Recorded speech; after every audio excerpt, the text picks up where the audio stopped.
Sunny skies on this Wednesday. Today's high in Farmington, 89 degrees, 56 overnight. Warmer tomorrow with a high of 92 and a low near 60. 89 and sunny on Friday with a low of 57. It's 8:06 on KSJE, and it is Wednesday morning, June the 12th. Good morning, everyone. I'm Scott Micklin. We are adding another segment to the show this morning to talk a little bit about the flooding dangers that are affecting San Juan County. And joining us live from the San Juan County Office of Emergency Management in Aztec via Skype is Michelle Truby-Tillin, who is joining us. Good morning, Michelle. Thank you for being here. Good morning. Thanks for joining me this morning. And so, as we've been talking about and watching some of the warnings coming out of your office, the levels of the Animas River are rising, and that's causing some folks to be concerned, and your office to be concerned about the threats of flooding in the county?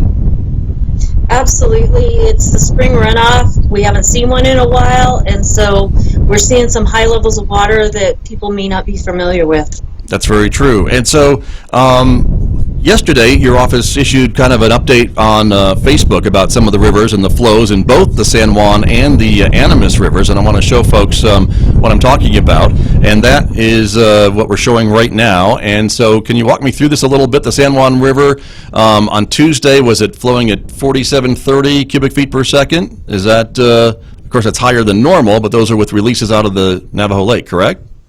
Correct. And it's a planned increase to 5,000 is what we were looking at. We had some minor flooding, but that 5,000 level is the trigger for the National Weather Service to alert everybody that there's some flooding, minor flooding occurring.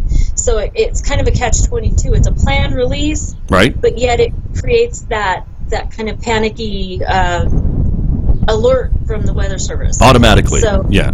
Yeah, automatically. There's no way to stop it because that's what it's there for. So it's kind of a test. Sure. You know, we know what we're releasing, we know what the levels are, and we know that alert is working. Okay. So it's kind of a nice way to test the gauge as well. Gotcha. But we wanted everybody to know the reason it's alerting is because we are pushing that water down, not because it's a flood per se, like uncontrolled. Right, it's coming out of the reservoir, and those are going to be increased through Thursday morning of this week. Is that still the plan?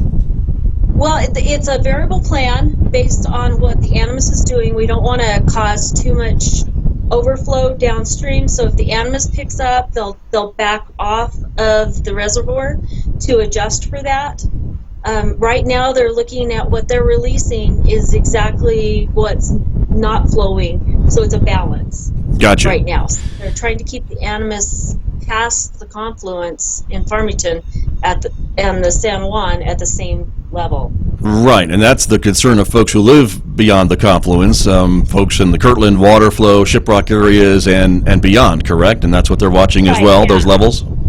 Yeah, they're trying not to flood them out. Yeah, we don't want to do that. And then the other one, the Animas, is at 6130 cubic feet per second, and that river is a little bit more wild because there really isn't any flood control on the Animas. It is what it is. Right. It's all free. It's what it is, and there's no stopping it. So if you live on the Animas River, you just have to be prepared for high flows, debris. Debris can cause jams that cause flooding. One of our flood areas was actually created by a tree that fell in the river and diverted water. Backed it up a little bit, I understand. And so today we did some research and found the stream flows of the Animas River in Durango. And so as I mentioned earlier this morning, with temperatures here expected to be around 92 tomorrow, that I would assume would be warmer too up in the Animas and up in Durango and beyond, in Silverton at the headwaters. And so that means more snowmelt, does it not, and the potential for higher flows? Well, you have to think about how much is left up there. That's how they determine their predictive model. Right. How much snow is left and how fast is it coming off due to heat.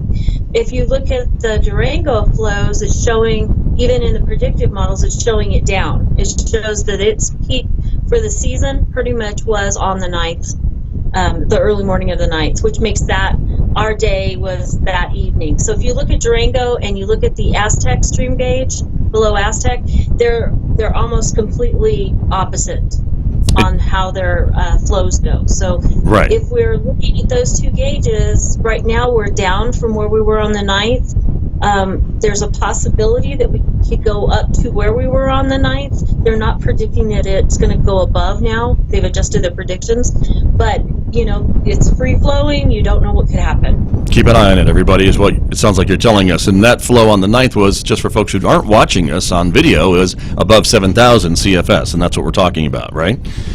And so the delay from the gauge in Durango to when the water gets here, like even to Aztec or into Farmington, there's a several-hour delay, is there not? Yeah, and it's like if they get a high in the morning, you'll see that by mid-afternoon on the gauges, we're getting that same high from Durango. Right. So to the Aztec. So we have a bit of warning, I suppose, if things were to go back up again. And I know your office has been really busy sending out alerts and making sure folks are aware. And I know the priority is always, I think, life first, and then private property, and then public property, and then somebody's lawn chair floating around, I suppose. Well, life and property are our two main concerns. Landscaping is not a concern. I know it is for the people who have the landscaping, but for us, we're worried more about your residential structures, people having a place to live, and life. We really don't want anybody in the river that's going to get hurt. Like I said, there's a lot of debris, and people don't realize that debris is hiding under that dark water. There's a lot of trees moving around, there's boulders moving around, and we just don't want anybody to get in the river thinking it's going to be a fun time on an inner tube or something and end up drowning. It's a good point. And I know a lot of the emergency responders have been doing some swiftwater rescue and things like that, some training and things like that. So we hope they don't have to be put into use, but they are ready in case. But you're right, there's a lot of things floating around in that river that you don't want to run into, figuratively and literally. So I appreciate the time this morning, Michelle. Thank you so much. No problem. Thank you. All right. Thank you so much. That is Michelle Truby-Tillin from the San Juan County Office of Emergency Management, my guest here on KSJE. I'll be back with more in just a moment, everybody. The time right now is 8:13.